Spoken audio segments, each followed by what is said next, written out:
अख्खा महाराष्ट्र थंडीने गोठायला लागलाय मित्रांनो. असं वाटतंय गरम गरम चहा प्यावा, मस्त आराम करावा, घरातनं बाहेरच पडू नये.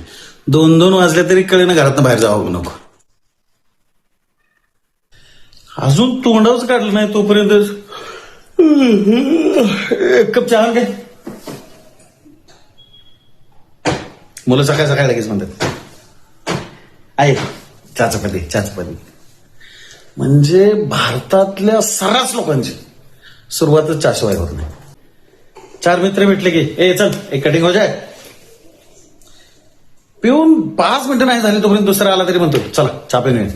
एक घोट तरी घेईल. कुणी जेवायला विचारणार नाही पण चहा लगेच चला. तर अशा रीतीनं 1774ला इंग्रजांनी चहा भारतात आणला.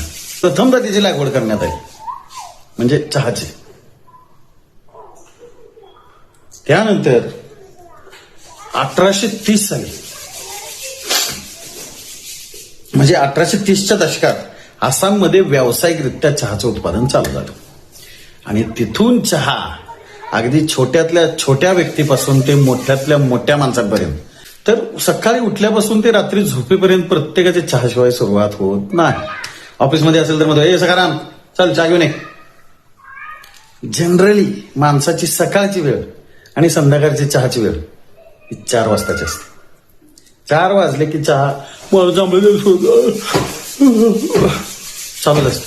चहा दे रे त्याला, त्याचं तोंड बंद कर साहेब सांगून जातो की नाही.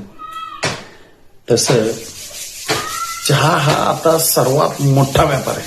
हार्मन चहा आला, अमृतुल्य आला, ह्याचा त्याचा खोमणे बिमणे, पण सगळे चहा आले.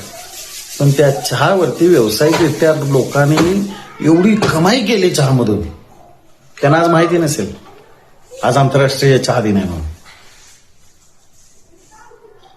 तर अशा या आंतरराष्ट्रीय चहा दिनाचं हजारो वर्षापूर्वीचा इतिहास असलेला हा आजचा आंतरराष्ट्रीय चहा दिन आहे. आणि अशा या चहा दिनाच्या तुम्हाला आणि तुमच्या सर्व मित्र परिवाराला खूप खूप शुभेच्छा. तर चलो